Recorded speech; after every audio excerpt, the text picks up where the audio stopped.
ADC नौकरी घोटाला। राज्यपाल को बीजेपी ने सौंपा शिकायत पत्र। नमस्कार दोस्तों, आप सभी का हमारे चैनल में स्वागत है।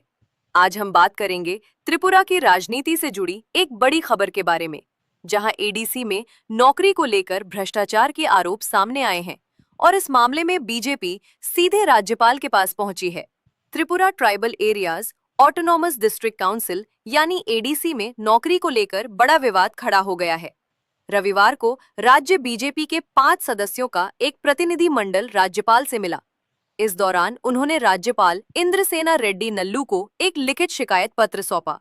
इस शिकायत में आरोप लगाया गया है कि एडीसी में भर्ती प्रक्रिया पारदर्शी नहीं है और पैसे लेकर नौकरियां दी जा रही हैं। बीजेपी का कहना है, योग्य उम्मीदवारों को नजरअंदाज किया जा रहा है, पैसे के दम पर अयोग्य लोगों को नौकरी दी जा रही है।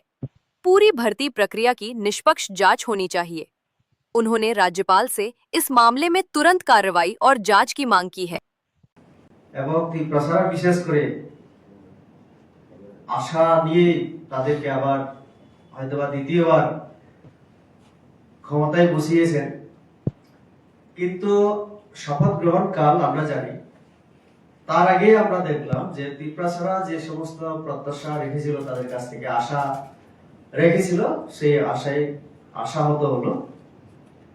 রিসেন্টলি বিশেষ করে গত 10 তারিখ মার্চ মাসে আমরা একটা 120 জনের অবৈধভাবে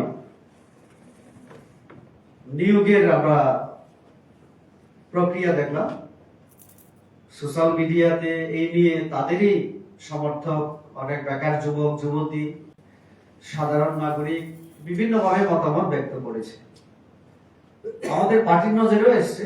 তার জন্য আজকে আমরা বিজেপি প্রদেশের তরফ থেকে আজকে আমাদের বক্তব্য তুলে ধরার জন্য আমরা এখানে সম্মিলিত হয়েছি। স্বচ্ছ প্রশাসন বলতে সেই সময় তারা বলেছিলেন যে সবকিছুই অনলাইনে পাওয়া যাবে, সবকিছু মানুষের সামনে নিয়ম নীতিগুলি মেনেই তারা সমস্ত কিছু কাজ করবে, মানুষকে কোনোভাবেই তারা ধোঁয়াশায় রাখবে না। কিন্তু এবারে যে 120 জন গ্রুপ সি গ্রুপ ডি যে নিয়োগ আমরা দেখলাম, সেটা সম্পূর্ণভাবে ইলেকশন চলাকালীন সময় সেটা করা হয়েছে। এবং কোনো কোনো অফারে আমরা দেখেছি যে আগামী 12 তারিখ যাতে জয়েনিং করে, কেউ কেউ আবার জয়েনিং করেছেন ইতিমধ্যে। আমাদের কাছে খবর, সবটা আপনারা যাচাই করলে দেখবেন। তো আমাদের কথা হচ্ছে, একটা নিয়োগ প্রক্রিয়া যখন হয়, বিজ্ঞাপন দিতে হয়। সেই বিজ্ঞাপন দেখে আমাদের যুবক যুবতী বেকাররা তারা সেখানে পরীক্ষা যদি হয় বা মৌখিক যদি ইন্টারভিউ হয়, এই প্রসেসগুলির মাধ্যমে তারা পার্টিসিপেট করে এবং যোগ্যতা অনুসারে চাকরির জন্য নির্বাচিত হয়, সিলেকশন হয়। একটা বোর্ড থাকে, একটা প্রক্রিয়ার মাধ্যমে, প্রসিডিউরের মাধ্যমে সেটা হয়। কিন্তু আমরা দেখলাম যে এবারে যে 120টা চাকরি তারা যে অফার বিলি করলো, যারা পেল তারা হয়তো বা খুশি, কিন্তু আমরা দেখেছি যে অন্যান্যরা কি অন্যায় করে। চাকরি এমনিতেই মানে সুযোগ কম, এখন চাকরি হোক আমরাও চাই, প্রচুর বেকার আছে, বেকারদের চাকরি হোক আমরা সেটা চাই, আমরাও চাই, কিন্তু তার একটা নিয়ম নীতি থাকা দরকার। আমরা যতটুকু জানি এডিসির রিক্রুটমেন্ট রুলস নেই, এবং একটা তারপরেও যেটা বিগত বছরগুলিতে এর আগে সরকারগুলি যেভাবে তারা নিয়োগ করত, অন্তত অর্থ দপ্তরের একটা অনুমোদন দরকার হয়, কারণ বেতন ভাতা দিতে হবে, রিটায়ারমেন্টের পরে অবসরের ভাতা দিতে হয়। তো এই জন্য অর্থ দপ্তরের একটা পারমিশন তাদের নিতে হয়। আমরা এবারে দেখলাম এটাকে সম্পূর্ণ উপেক্ষা করে, মানুষকে সম্পূর্ণ অন্ধকারে রেখে, মানে অ্যাডভার্টাইজমেন্ট যেখানে হয়নি, বিজ্ঞাপন যেখানে হয়নি, তো মানুষের জানার কথাই ছিল না, সম্পূর্ণ স্বজন পোষণ এবং দুর্নীতির মাধ্যমে, বেআইনির মাধ্যমে এটা নিয়োগ হয়েছে। আমরা ইতিমধ্যে সোশ্যাল মিডিয়াতে দেখেছি, আমাদের প্রদ্যোৎবাবু ওনার মতামত ব্যক্ত করেছেন, আরো অনেকে করেছেন। তার মানে এটাই প্রমাণ করে যে এই যে নিয়োগটা এটা বেআইনিভাবে হয়েছে এবং এই যে চাকরি দেওয়া হলো এটা দুর্নীতির মাধ্যমে হয়েছে।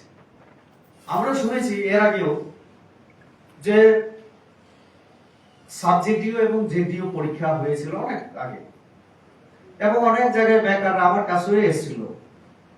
অনেক জায়গায় যাওয়ার পরে তারা সুবিচার পায়নি, পরীক্ষা প্রশ্নপত্র ফাঁস হয়ে যাওয়া। এটা আজকের ঘটনা না, এই প্রথম না, বিগত 5 বছর এবং এখনো চলছে সেটা। তো তাহলে একটা কথা পরিষ্কার যে আমরা যে অভিযোগগুলো করছিলাম যে সেখানে যেমন নিয়ম নীতির ক্ষেত্রে দুর্নীতি, আর্থিক ক্ষেত্রেও দুর্নীতি, এটা আজকে প্রমাণিত হলো যে আমরা যে অভিযোগ এতদিন করছিলাম সেটাই সঠিক। তো তার জন্য আজকে আমরা মাননীয় গভর্নর আমাদের রাজ্যে, ওনার সঙ্গে আমাদের প্রতিনিধি আমরা দেখা করে এসেছি, ওনার কাছে আমরা এই ব্যাপারগুলো তুলে ধরেছি। আরো বিভিন্ন বিষয়গুলি ওনার সঙ্গে আলোচনা হয়েছে। উনি আমাদের আশ্বস্ত করেছেন যে উনি খবর নিয়ে দেখবেন, কোথায় কি হয়েছে আলোচনা করবেন। তো এই বিষয়গুলি আপনাদের সঙ্গে শেয়ার করার মাধ্যমে আমরা চাই আমাদের রাজ্যবাসী, বিশেষ করে বেকার যারা যুবক যুবতী, তাদের জন্য এডিসি প্রশাসন ব্যবস্থা নিক, এবং এটা যদি বেআইনিভাবে অনিয়ম, এখানে যদি দুর্নীতির মাধ্যমে হয়ে থাকে, কারা দোষী, এবং ইলেকশন চলাকালীন ডেপুটি সিইও কে দিয়ে সই করিয়ে যেটা হয়েছে এখানে কারা জড়িত সেটা তদন্ত হোক আমরা চাইছি, এবং দোষী যারা তাদের যেন আইনের ব্যবস্থা নেওয়া হয় এই দাবি আমরা রাখছি। इस मामले के सामने आने के बाद राज्य की राजनीति में हलचल तेज हो गई है। एक तरफ बीजेपी लगातार भ्रष्टाचार के आरोप लगा रही है, वहीं दूसरी तरफ एडीसी अथॉरिटी या सत्ताधारी पक्ष की ओर से अभी तक कोई स्पष्ट प्रतिक्रिया नहीं आई है। विशेषज्ञों का मानना है कि अगर ये आरोप सही साबित होते हैं तो इसका बड़ा असर त्रिपुरा की राजनीति पर पड़ सकता है। खासकर बेरोजगार युवाओं में नाराजगी और बढ़ सकती है। अब देखने वाली बात ये होगी कि राज्यपाल इस मामले में क्या कदम उठाते हैं और क्या जांच शुरू होती है या नहीं। ऐसी ही महत्वपूर्ण खबरों के लिए हमारे चैनल को सब्सक्राइब करें, वीडियो को लाइक करें और अपनी राय कमेंट में जरूर बताएं। धन्यवाद।